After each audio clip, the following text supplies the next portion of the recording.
আইপিএলে গত তিনবারের অধিনায়ককে এবার আর ধরে রাখেনি রয়্যাল চ্যালেঞ্জার্স বেঙ্গালুরু। মাত্র 2 কোটি টাকায় ফাফ ডুপ্লেসিকে দিল্লি ক্যাপিটালস কিনলেও বেঙ্গালুরু কোনো আগ্রহ দেখায়নি। তার বদলে এবারের নিলামে কলকাতা নাইট রাইডার্সের হাত থেকে ফিল সল্টকে ছিনিয়ে নিয়েছে রয়্যাল চ্যালেঞ্জার্স বেঙ্গালুরু। 10 কোটি টাকা পর্যন্ত লড়াই করলেও শেষ পর্যন্ত পারেনি কেকেআর। 11.5 কোটি টাকায় ইংল্যান্ডের উইকেটরক্ষক ব্যাটারকে কিনেছে বেঙ্গালুরু।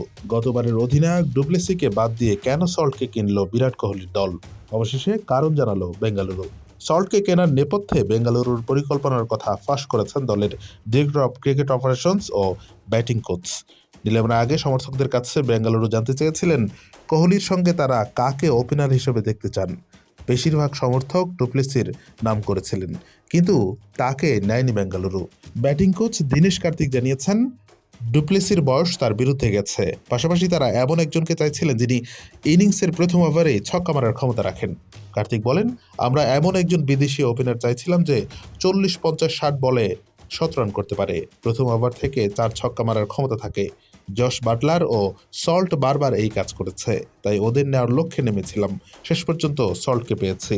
ভারতীয় ওপেনারের দিকে তাকায়নি বেঙ্গালুরু, কারণ বিধ্বংসী ভারতীয় ওপেনারের নিলামে তেমন কেউ নামেননি বলেই জানিয়েছেন কার্তিক।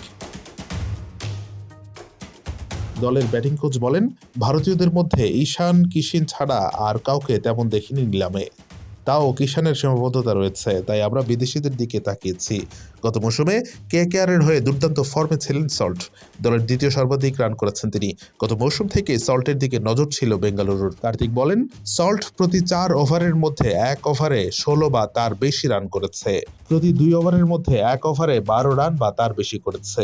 আমরা ওপেনিংয়ের জন্য সল্ট ও উইল জ্যাক্সের দিকে তাকিয়েছিলাম, কিন্তু সল্ট ওপেনারের পাশাপাশি উইকেট রক্ষক। টি-20-তে ওর ধারাবাহিকতা বেশি, সেই কারণে ওকে কিনেছি। বেঙ্গালুরুর হয়ে 45টি ইনিংসে 38.05 গড় ও 147 স্ট্রাইক রেটে 1636 রান করেছেন ডুপ্লেসি। 15টি অর্ধশত রান করেছেন তিনি। গত মৌসুমেও 29.20 গড় ও 161.62 স্ট্রাইক রেটে 438 রান করেছেন তিনি। ধারাবাহিকভাবে ভালো খেললেও ডুপ্লেসির দিকে তাকায়নি বেঙ্গালুরু। তুলনায় গতবার কেকেআরকে চ্যাম্পিয়ন করতে বড় ভূমিকা নেওয়া সল্টকে নিতে ঝাঁপিয়েছে তারা।